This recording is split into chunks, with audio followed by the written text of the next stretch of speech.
और बेटा, आज हम पढ़ने जा रहे हैं सेट्स। भाई सेट्स का मतलब क्या होता है? सेट हम किसको कहते हैं? याद रखिएगा, set is a collection. Set is a collection of well defined data. उस डेटा को सेट कहा जाता है जो कि वेल डिफाइंड। अभी वेल डिफाइंड से मतलब क्या हुआ? अगर मैं आपको कहूं यार सेट ऑफ अल्फाबेट्स, अब सेट ऑफ अल्फाबेट्स क्या होगा? भी हमारे पास it can be A, B, D, T, P, कुछ भी हो सकता है। It is the set of alphabets.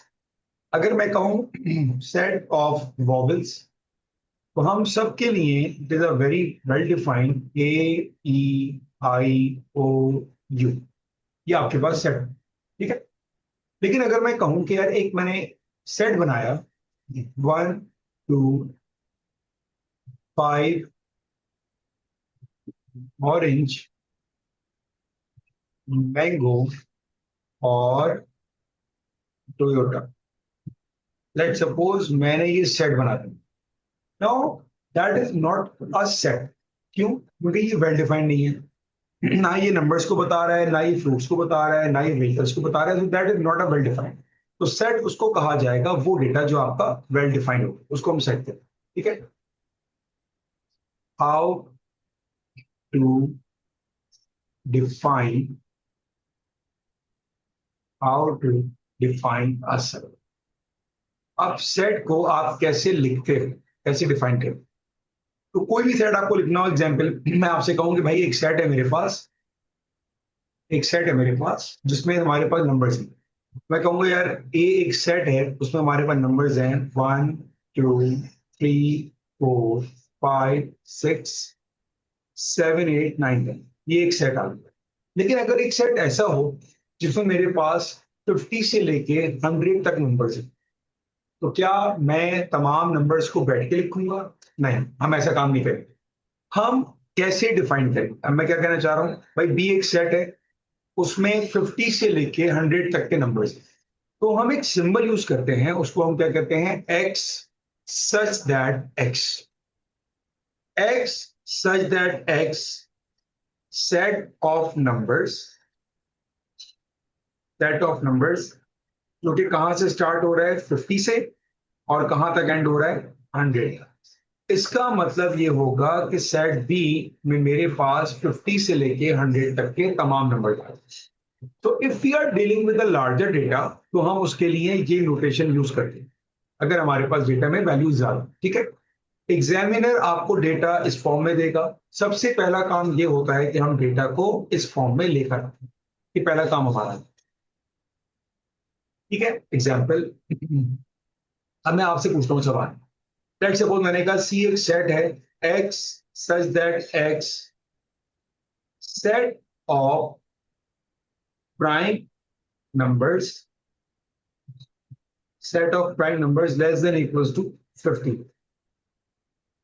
Set, अब इसमें कौन कौन से एलिमेंट्स होंगे आप लोग टाइप करके बता सकते हैं मुझे कि इस सेट में सी में हमारे पास कौन कौन से नंबर्स होंगे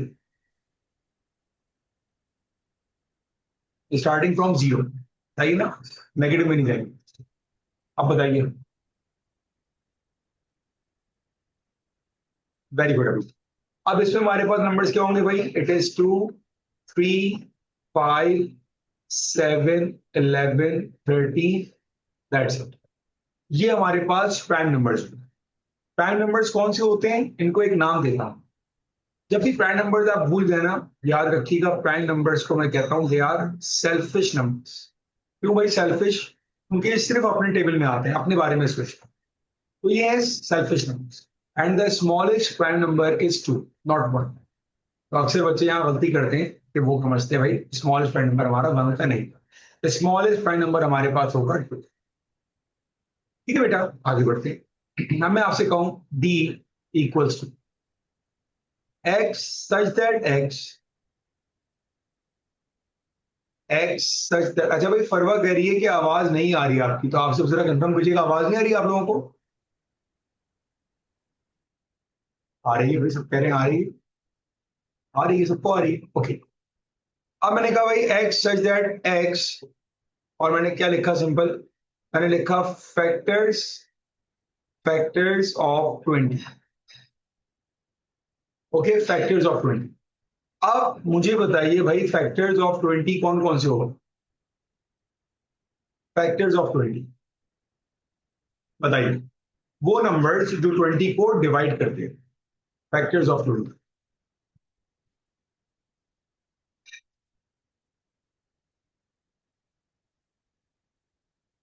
1 2 4 5 10 एंड 20 इटसेल्फ।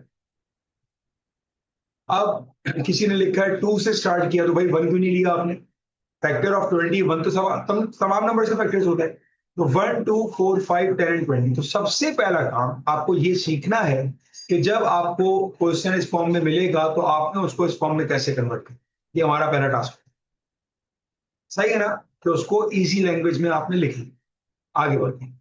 ये आपको आगे क्या कि सेट को कैसे डिफाइन करना है। आगे क्या है भाई हमारे पास, अब हमारे पास एक सिंबल होता है kind of E, kind of E, सही है। इस सिंबल को हम क्या पढ़ते हैं भाई, इस सिंबल को हम पढ़ेंगे बिलोंग्स टू, इस सिंबल को हम पढ़ेंगे बिलोंग्स। अब इसका मतलब, मान लीजिए मैंने आपसे कहा ए बराबर है ए बी सी डी ई, ये आ गया ए। मैं आपको क्वेश्चन करूं, मैं कहूं B belongs to A, is it true और फॉल्स, क्या बी ए को बिलोंग करता है कि नहीं करता, ऑब्वियसली इट्स ट्रू, क्योंकि मेरे पास ए के सेट में बी नजर आ रहा है, सो इट्स ट्रू। ये पहली बात हो गई। अगर मैं आपको कहूं E belongs to A, is it true और फॉल्स, ये भी ट्रू होगा, ई बिल्कुल बिलोंग करता है। अगर मैं आपको कहूं H does not belongs to A, is it true और फॉल्स, अब यहां पर आयरा ने कहा फॉल्स, भाई क्यों फॉल्स है, इट्स ट्रू, आपके पास एच ए का पार्ट नहीं है, तो मैं भी तो ये कह रहा हूं कि H does not belongs to A, it is true as well. अगर मैं कहूं C D belongs to A, is it true और false, C D belongs to A, true and false, it's false, very good. Although कि आपको नजर आएगा सी और D तो मौजूद है, नहीं, ये सी और डी तो डिफरेंट एलिमेंट्स हैं और ये सी और डी एक ही एलिमेंट है, कैसे पता लग रहा है, there is no comma to separate it, exactly Ruba, very good.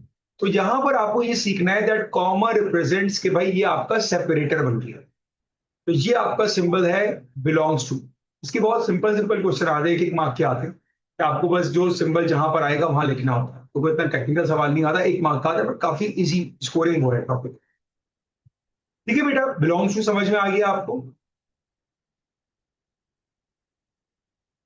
Okay, आगे बढ़ो, आगे बढ़ते हैं। अब बिलोंग्स टू के बाद हम लोग क्या डिस्कस करेंगे, अब हम डिस्कस करेंगे भाई सबसेट। अब सबसेट के सिंबल हमारे पास दो होते हैं, कौन कौन से सिंबल है भाई, सबसेट को कहीं पर ऐसे भी आपको दिखाया जाएगा और कहीं पर ये ऐसे भी होगा, तो एक प्रॉपर सबसेट होता है और एक सबसेट होता है, बट हम सिर्फ डिस्कस करेंगे इस पर सबसेट। अब सबसेट क्या है भाई, ये देखते हैं। मान लीजिए मैंने आपसे कहा कि यार ए बराबर है 1 2 3 4 5 6, बी बराबर है 1 6 ओनली, सी बराबर है 3 4 5, और डी बराबर है 1 6 7। ये हमारे पास चार सेट आ, ठीक है।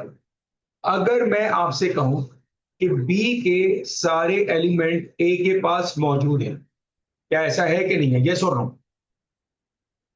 है। बी के एलिमेंट क्या है 1 और 6, ये ए के पास मौजूद है, तो हम यहां पर कहेंगे that B is a subset of A. तो अगर एक सेट के सारे एलिमेंट्स दूसरे के पास होंगे तो वो उसका सबसेट कहलाएगा। अच्छा, अगर मैं आपसे कहूं B is a subset of D, true और फॉल्स? यस और नो?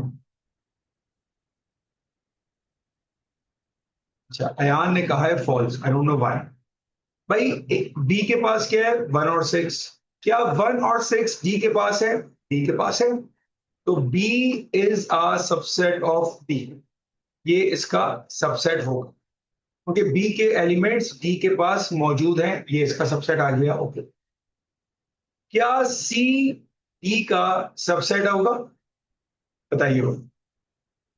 अब सी डी का सबसेट नहीं होगा, क्योंकि सी के एलिमेंट डी के पास नहीं है, तो that is not a subset. तो यहां पर आपको क्या सिखाना चाह रहा था भाई, सबसेट का मतलब क्या होता है। अगर एक सेट के सारे एलिमेंट दूसरे सेट के पास होंगे तो उसको कहा जाएगा इट इज अ सबसेट। बात क्लियर? कोई प्रॉब्लम, कोई कंफ्यूजन है तो सवाल पूछे, क्वेश्चन नहीं आएगा तो मैं आगे बढ़ सकता हूं।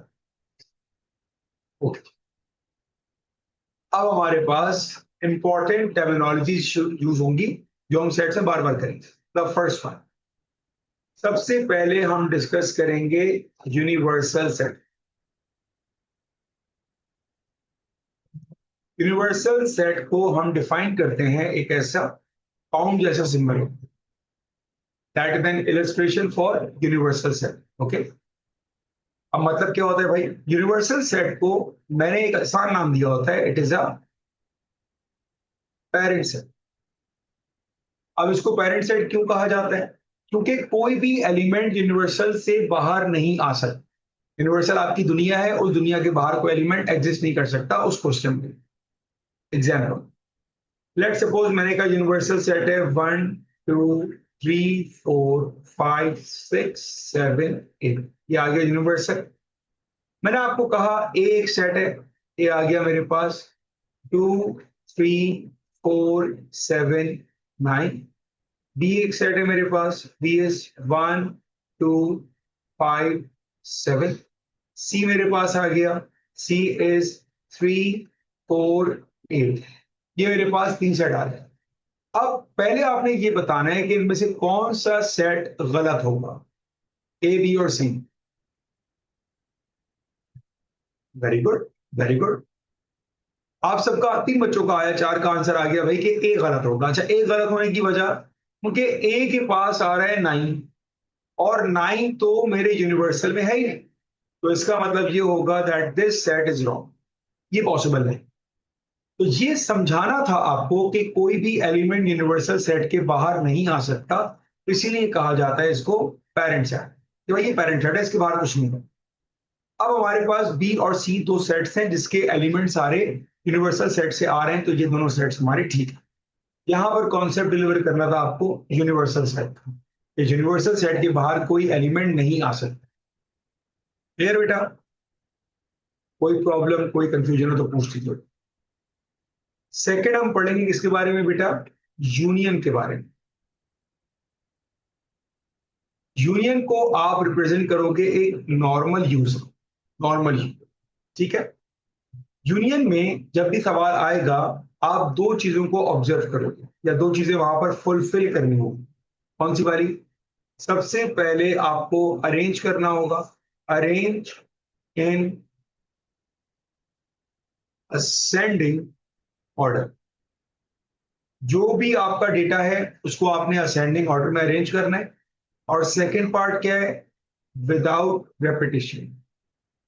अगर एक नंबर या एक अल्फाबेट 3 बार आ रहा है, 4 बार आ रहा है, तो आप उसको एक ही बार लिखें, आप उसको बार बार नहीं लिखें। ये मतलब होता है आपका union, arrange in ascending order without repetition. Example, हमारे पास एग्जाम्पल में बी और सी दो सेट्स है, ठीक है। इसी को कनेक्ट करते हैं। अगर मैं आपसे कहूं यार बी यूनियन सी क्या होगा, इसका मतलब ये होगा कि आपने बी के एलिमेंट्स को और सी के एलिमेंट्स को कंबाइन करके असेंडिंग ऑर्डर में लिख दिया, ठीक है। तो अगर मैं बी और सी दोनों का सेट लिखूं कंबाइन करके, वो भी असेंडिंग ऑर्डर में, तो ये आएगा मेरे पास 1 2 3 4 5 7 8। ये आंसर आएगा, that is B union C. यहां तक कोई प्रॉब्लम बेटा, कोई कंफ्यूजन यूनिवर्सल में और यूनियन में? ओके, ये बात हो गई क्लियर। आगे बढ़ते हैं। यूनिवर्सल हो गया, यूनियन हो गया, इंटरसेक्शन, इंटरसेक्शन तो अब होगा। अब हमारे पास थर्ड टर्म आ रही है। Third term is intersection. Intersection को आप रिप्रेजेंट करते हो इन्वर्टेड यू से, that is the intersection part. और इंटरसेक्शन में आप क्या हाईलाइट करते हो? Only the common elements, common element. ठीक है बेटा, अब इसकी एग्जाम्पल लेंगे। मान लो मैं आपसे कहता हूं कि ए बराबर है 1 2 3 5 8 9, बी बराबर है 4 8 10, सी बराबर है 2 5 7। ये हमारे पास तीन सेट्स आ गए। रैंडम सेट्स हैं, यूनिवर्सल सेट मैंने यहाँ लिखा हुआ नहीं है, तीनों सेट रैंडम है। एग्जाम्पल देंगे। अगर मैं आपसे कहूं ए इंटरसेक्शन बी क्या होगा, तो आपने सिर्फ ये देखना है कि ए और बी में कॉमन कौन है। ऐसा कौन सा नंबर है जो ए के पास भी है और बी के पास भी है? तो आपने बता दिया, दैट इज ए। वो नंबर जो ए और बी दोनों के पास है, दैट इज ए। आ गया। अगर मैं आपको कहूं दैट ए इंटरसेक्शन सी, ए और सी के पास कॉमन एलिमेंट कौन कौन से? खाली टू तो नहीं है भाई, दो हैं। कौन कौन से? ए और सी के पास टू भी है और फाइव भी है। तो ये हमारे पास दो एलिमेंट्स हो रहे हैं जो कि ए और सी दोनों के पास कॉमन। ठीक है, आगे। अगर मैं कहूं बी इंटरसेक्शन सी क्या होगा, अब क्या होगा? Now that is a null set, क्योंकि ऐसा कोई एलिमेंट नहीं है जो बी और सी दोनों के पास हो। तो नल सेट को आप कैसे डिफाइन कर रहे हो और उसको हम क्या कहते हैं? नल सेट को हम डिफाइन करते हैं, या तो आप इसको ऐसे प्रेजेंट करते हो, या फिर आप इसको क्या करोगे, जीरो लिख के कट कर दो। There are two ways to represent a null set. इनको कंबाइन ना कर देना, अलग अलग रखना। मतलब ऐसा आप में से कोई ना करे कि इसको ऐसे लिख दिया, दैट इज रॉन्ग। ये नहीं करना, आपको सेपरेट रखना है इसको। ठीक है, सो नल सेट के लिए आप कोई एक सिंबल यूज कर सकते हो, आइदर द एम्प्टी सेट, और आपने जीरो लिख के कट कर दिया। और इसको सेट्स की दुनिया में क्या कहते हैं? इसका नाम, इसका नाम होता है भाई डिसजॉइंट सेट। तो डिसजॉइंट सेट क्या हुआ? In which no elements are common. वो सेट जिसमें आपके पास कोई एलिमेंट कॉमन नहीं होगा उसको कहा जाएगा डिसजॉइंट सेट। वो होगा डिसजॉइंट सेट। अब तक मैंने आपको पढ़ाया subset, universal set, union and intersection. इन चार चीजों में किसी को कोई प्रॉब्लम नहीं?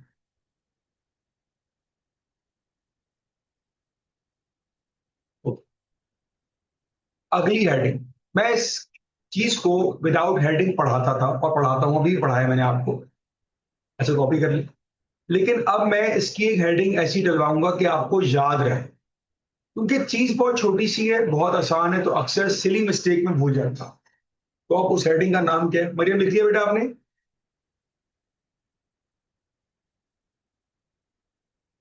ओके।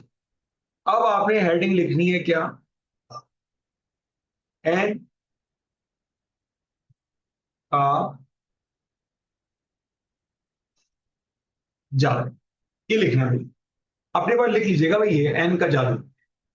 अब ये एन से क्या होगा भाई? एन से हमारा क्वेश्चन गलत हो जाता है बहुत सारे बच्चों का।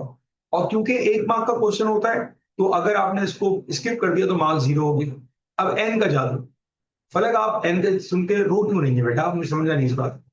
ये खुशी के आंसू में कि आपको याद रहेगा आज इस स्टेप या फिर क्या हुआ? एन का जादू का मतलब क्या हुआ? देखो बेटा, एग्जाम्पल देखो। मान लो मेरे पास है ए इक्वल्स टू 1 3 6, बी बराबर है 2 3, बस ये बराबर। ठीक है, अगर मैं आपको कहूं कि ए यूनियन बी क्या होगा, जल्दी से बता दो इसका आंसर क्या होगा।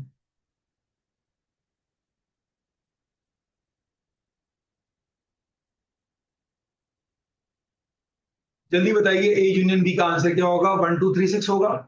ये आएगा 1 2 3 6। लेकिन अगर मैं यहां पर एन का जादू कर दूं, अब एन का बेसिकली मतलब क्या होता है? एन का मतलब होता है बेटा नंबर ऑफ एलिमेंट्स। तो अब आपको ये बताना है कि ए यूनियन बी के पास कितने एलिमेंट्स हैं। अब जो आपका आंसर होगा, जस्ट काउंटेड 1 2 3 4। अब आपका आंसर आएगा बेटा इसका 4। ये आंसर है। तो जब बाहर आपके पास एन आ जाए तो आप समझ जाइएगा कि भाई ये एन का जादू है, और यहां पर जो आंसर आएगा it represents only the number of elements. ठीक है बेटा। यहां तक अगर कोई कंफ्यूजन बाकी है, आप सवाल कर सकते हैं। नहीं होगा तो मैं आगे बढ़ जाऊंगा।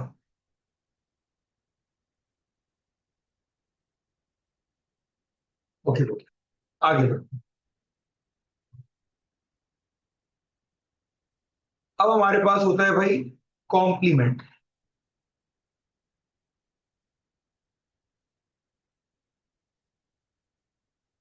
Complement of a set. Okay बेटा, कॉपी कर लें आप। कॉपी कर लें। कॉपी करने का आप मुझे कहेंगे ना, स्टॉप हो जाऊंगा।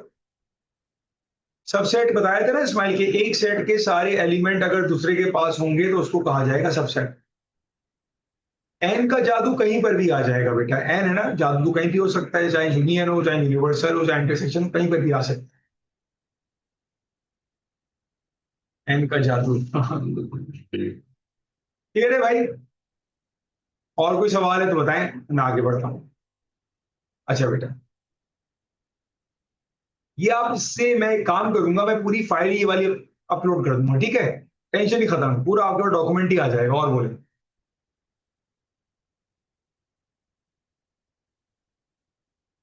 ठीक है बेटा। ओके। आते हैं भाई कॉम्प्लीमेंट। कॉम्प्लीमेंट को कैसे डिफाइन किया जाता है? With N apostrophe. With N apostrophe आप इसको डिफाइन करें। अच्छा जी, इसकी मैंने एक बड़ी अच्छी एग्जांपल दिखाई थी आज। N intersection of N. Yes बेटा, इशू। अच्छा भाई, कॉम्प्लीमेंट की मैंने एक अच्छी सी वो दिखाई थी, एक इमेज थी। हाँ भाई, ये एक मैंने दिखाया था, आज ही मैंने करवाया था सेट एक जगह। और ये मैंने एक इमेज दिखाई थी कॉम्प्लीमेंट की। अच्छा जी, इस इमेज से आपको क्या समझ आ रहा है? कॉम्प्लीमेंट पढ़ ले भाई हम दूसरे।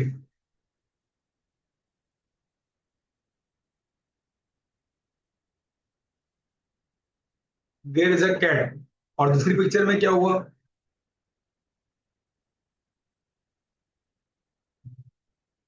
Orange cat disappear. There is no cat. बिल्ली नहीं है दूसरी तस्वीर में। वाह भाई, शान से, क्या बात है आपकी। Now listen. कॉम्प्लीमेंट का मतलब होता है उस सेट के अलावा। आप सब ने बिल्ली पे तो फोकस किया, लेकिन जो लिखा हुआ है उस पर फोकस नहीं किया। ओके भैया। अब कॉम्प्लीमेंट का मतलब होता है उस सेट के अलावा। ठीक है। अगर मैं कहूं कैट कॉम्प्लीमेंट, तो भाई कैट के अलावा जो कुछ कैट के अलावा है वो रह गया, that is the cat complement. ये बात याद रखें। तो कॉम्प्लीमेंट का मतलब ये होता है उस सेट के अलावा जो कुछ होगा, दैट इज द कॉम्प्लीमेंट। ठीक है जी। अब इसकी एग्जाम्पल ले रहे थे। मान लो मैं आपको कहता हूं that universal set equal to A B C D E. ये आ गया यूनिवर्सल सेट। और मैं आपको कहूं कि यार ए बराबर है ए एंड डी के। अब मुझे बताओ that what is A complement. इस तरह वहां कैट कॉम्प्लीमेंट था, अब ए कॉम्प्लीमेंट क्या होगा? ए के अलावा। ए के अलावा कौन बचा? सिंपल सी बात है, ए वाले एलिमेंट को कैंसिल कर दो। अब बताओ क्या क्या बच गया। Now we have B C and E. तो A complement is B comma C comma E. That is A complement. और अगर यहीं पर मैं पूछूं आपसे एन का जादू, एन ऑफ ए कॉम्प्लीमेंट, अब क्या बोलेंगे आप? अब क्या कहेंगे? That will B 3। Very nice. तो ये हुआ एन का जादू, और ये हुआ हमारे पास कॉम्प्लीमेंट का मतलब। समझ आया आप लोगों को? कॉम्प्लीमेंट क्लियर हुआ? कॉन्सेप्ट समझ आएगा कि उस सेट के अलावा जो बचेगा वो सब आपका कॉम्प्लीमेंट होगा। श्रेयान क्या समझ नहीं आया बेटा? मैं आपको अनम्यूट करूं? हैंड रेज करिए बेटा, मैं आपको अनम्यूट करता हूं। श्रेयान अनम्यूट करें बेटा, अपने आपको हैंड रेज करें।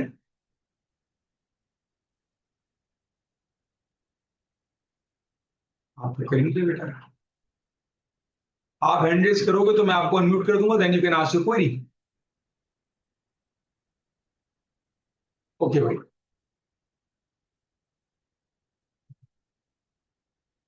पहले लगाएं जैसे हमने यूनिवर्सल लगाकर हैं।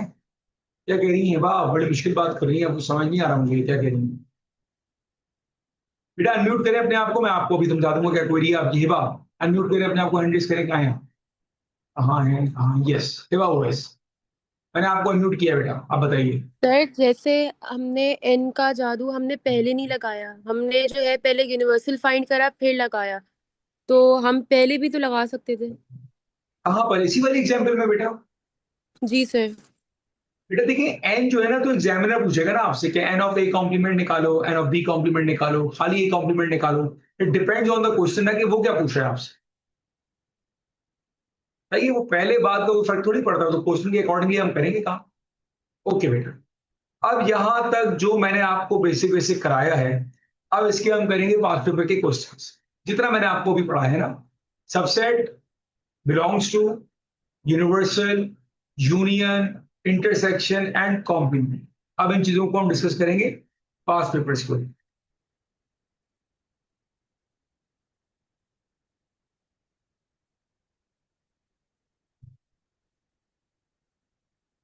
Alright, now that is question number 21 in your past papers. निकाल लीजिए भाई। इट सेज दैट यूनिवर्सल में कितने नंबर्स हैं भाई? From 2 to 10। ये आ गया यूनिवर्सल। पी के बारे में क्या कह रहा है? X is a prime number. Okay, अब सबसे पहला काम, पी को हम डिकोड करें। जब आप पी को डिकोड करोगे prime number, so that will be 2, 3, 5, 7। They all are prime numbers from 2 to 10। Keep in mind कि यूनिवर्सल को हम क्रॉस नहीं करेंगे। Q is what? X belongs to x greater than equal to 5। 5 हो या 5 से बड़ा हो, so it will be 5, 6, 7, 8, 9, 10। Now we need to find n of p intersection q। Keep in mind कि यहां पर n का जादू है। तो पहले तो मैं निकालता हूं सिंपल p इंटरसेक्शन q। बताएं भाई, कौन कौन से एलिमेंट p और q में कॉमन है? तो p और q में जो कॉमन है वो तो आ गया 5 और 7। अब करेंगे जादू मंत्र, n का जादू। अब क्या आंसर आएगा? Now that will be 2। ये आपका आंसर है।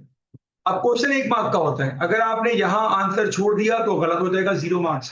हालांकि क्या आप सही रहे हो कि कॉमन है, बट एन का मतलब नंबर ऑफ एलिमेंट बताने पड़ेंगे आप। ये आपका क्वेश्चन हो गया कंप्लीट। अब क्या कह रहे हैं भाई? List elements of P union Q complement. पहले हम क्या करते हैं, हम निकालते हैं क्यू कॉम्प्लीमेंट। कॉम्प्लीमेंट का मतलब क्या होता है? क्यू के अलावा बाकी सब। अगर आप कभी कंफ्यूज हो कॉम्प्लीमेंट में तो क्या किया करें, इसको हाइपोथेटिकली ऐसे कट किया करें, 5, 6, 7, 8, 9, 10, 5, 6, 7, 8, 9, 10। बचा कौन? बचा मेरे पास 2, 3, 4। जो बच गया that will be Q complement. So Q complement is 2, 3 and 4। ये आ गया क्यू कॉम्प्लीमेंट। हमें क्या निकालना है? P union Q complement. Union का मतलब क्या था? पी और क्यू कॉम्प्लीमेंट को आपने मर्ज करना है इन असेंडिंग ऑर्डर। ये हमारा मतलब था यूनियन का। अब आपने इन दोनों को जब मर्ज किया असेंडिंग ऑर्डर में, तो क्या आंसर बन रहा है आपके पास? कॉम्प्लीमेंट कैसे निकाला? देखो कॉम्प्लीमेंट का मतलब क्या है?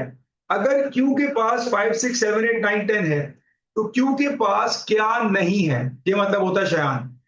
कंपेयर करोगे किससे? यूनिवर्सल से। यूनिवर्सल से कंपेयर करेंगे, ठीक है। अब पी और क्यू कॉम्प्लीमेंट को आपने कनेक्ट किया तो ये आ गया 2, 3, 4 और वो कहां गया 5 एंड 7। ये आपने इन दोनों को मर्ज करके लिख दिया। तो ये आपके सिंपल सिंपल क्वेश्चन के ऐसे सिंपल आंसर आ रहे हैं। इसी तरह के सवाल आते हैं 3 से 4 मार्क्स के। क्लियर है भाई?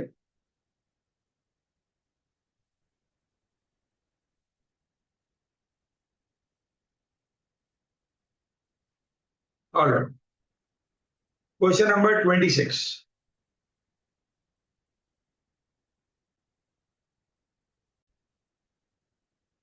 ऑलराइट, अब हमारा क्वेश्चन कौन सा था भाई? मैंने निकाला था भी, हम लोग ये वाला था। सबसे पहली ट्राई आप लोगों की होगी, पहले आप ट्राई करेंगे इसको। ऑलराइट, सबसे पहला स्टेप मैंने क्या बताया था, हमेशा अपने सेट्स को डिकोड किया करो। ये आपसे कह रहा है 2 से 14, तो वही ये आ गया 2, 3, 4, 5, 6, 7, 8, 9, 10, 11, 12, 13, 14।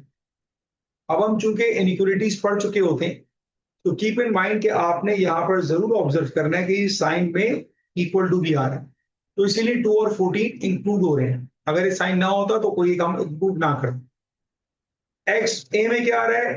प्राइम नंबर्स क्या होंगे? 2, 3, 5, 7, 11, 13। ये आ गए प्राइम नंबर्स। मल्टीपल ऑफ 3 कौन कौन होगा हमारे पास? 3, 6, 9, 12। That's it. ये हमने सबको डिकोड कर दिया। ए यूनियन बी कॉम्प्लीमेंट, पहले मैं निकालता हूं ए यूनियन बी। यूनियन का मतलब क्या है कि आपने ए के और बी के एलिमेंट को मिक्स करना है और लिख देना है, ये हुआ यूनियन। तो अगर मैं ए यूनियन बी के एलिमेंट को कंबाइन करके लिख दूं, मेरा आंसर क्या आएगा? It will be 2, 3, 5, 6, 7, 9, 11, 12, 13। ये तो आ गया A union B. A union B का कॉम्प्लीमेंट, कॉम्प्लीमेंट का मतलब ये होगा कि अब इसके अलावा, और कंपेयर कहां से करेंगे? कंपेयर करेंगे यूनिवर्सल से। तो मैं क्या करूंगा? आसानी के लिए कट करूंगा। 2, 3, 2, 3, 5, 5, 6, 7, 6, 7, 9, 9, 11, 11, 12, 12, 13, 13। अब बच कौन कौन गया? जो बच गया वो देखो, 4 बचा, 8 बचा, 10 बचा और 14 बचा। जो बच गया वो लिख लें, दैट इज 4, 8, 10 एंड 14। ये मेरा आंसर आ गया पहले पार्ट।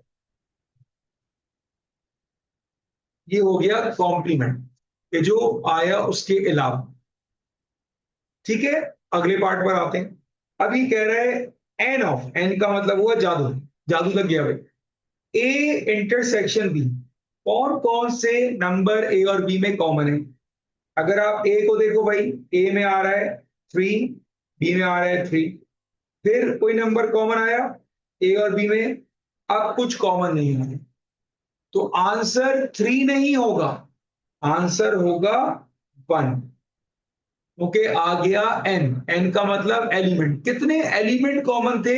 एक एलिमेंट कॉमन था, वो आ गया 1 आंसर। यहां तक बात क्लियर या कोई प्रॉब्लम? ये 1 वाली बात क्लियर हो गई बेटा, कि एक एलिमेंट कॉमन है हमारे पास।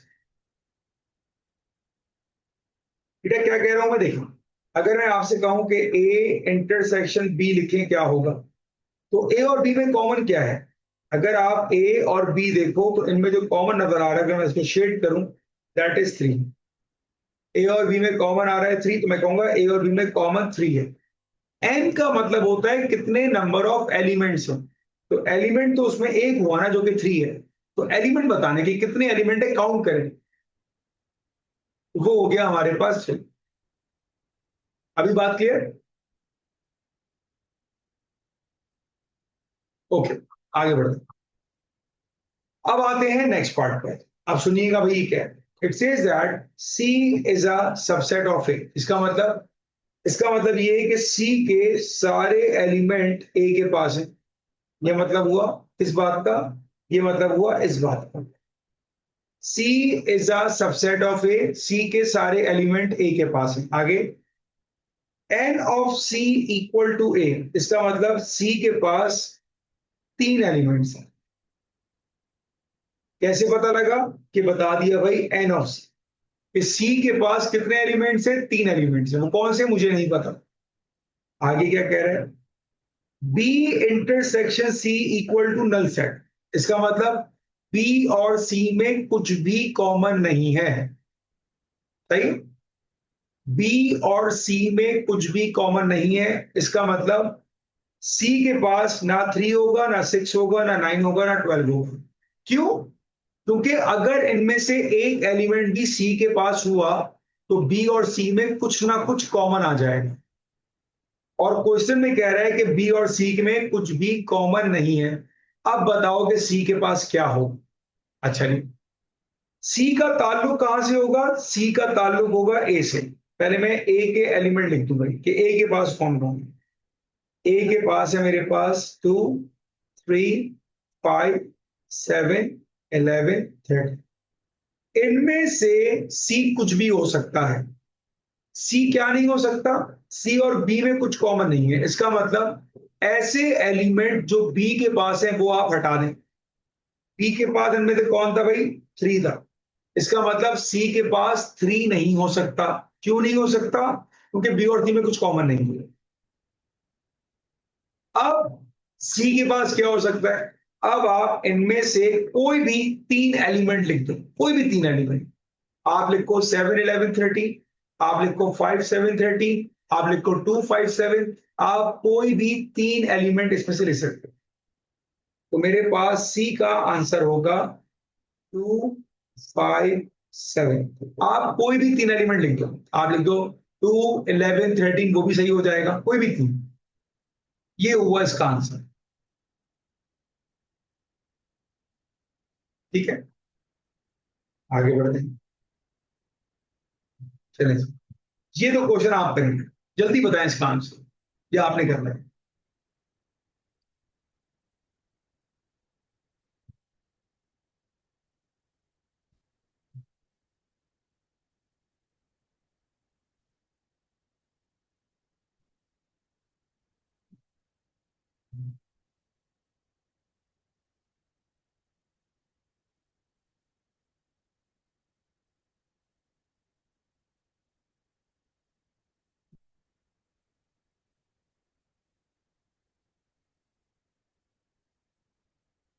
परीना, एन का जादू मिस कर दिया आपने। Pareena, answer is wrong. N का जादू मिस हो गया। चला, काउंटिंग मिस्टेक है बेटा, चेक करो दोबारा। ये है वर्किंग। देखा परीना, देखा आपने कहा वो नहीं पढ़ा। बेटा यही तो चीजें important. Chances there are no 6 बेटा, देर आर 7 एलिमेंट्स।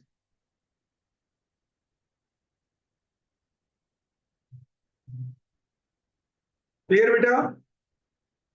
अगर आपका आंसर गलत दिया है चलिए कोई बात नहीं, आपने करेक्शन के लिए समझ आ गया क्या गलती हो रही है। ओके।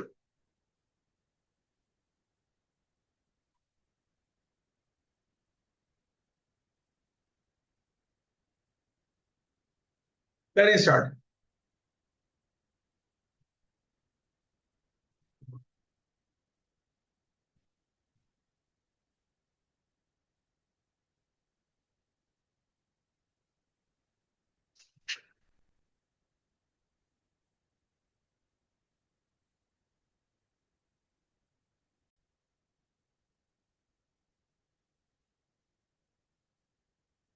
आया किसी का आंसर भाई, पी यूनियन क्यू।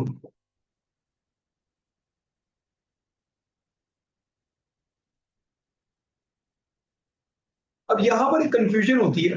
बच्चे कहते हैं यार नेचुरल नंबर से तो हम चलते रहेंगे क्या, मतलब कहां तक जाएंगे हम। तो भाई आपने देखना है, इट सेज फैक्टर्स ऑफ 8। भाई 8 के फैक्टर्स क्या होंगे, 1, 2, 4 एंड 8 इटसेल्फ। 12 के फैक्टर्स 1, 2, 3, 4, 6, 12। अब आपने क्या करना है, पी यूनियन क्यू। यूनियन का मतलब arrange in ascending order without repetition. 1, 2, 3, 4, 6, 8, 12। ये आपका आंसर है। Clear.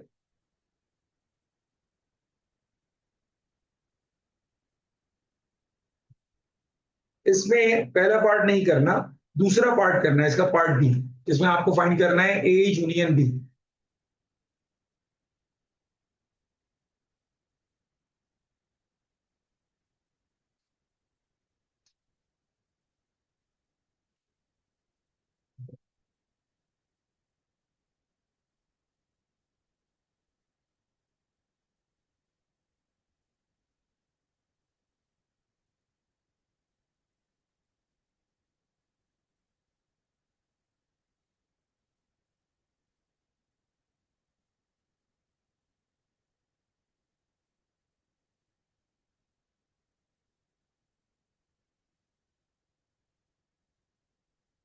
Answer is 6।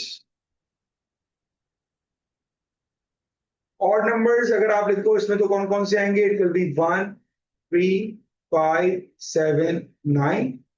Multiples of 3 3 6 9। पहले मैं निकालता हूं भाई A union B. A union B क्या होगा?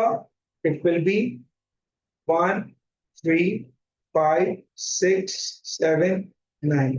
क्योंकि एन लिखा हुआ है तो आपने लिखना है number of elements. It will be 1 2 3 4 5 6। 6 is the answer. ये आंसर आ गया। कोई प्रॉब्लम, कोई कंफ्यूजन बाकी है तो बताइए।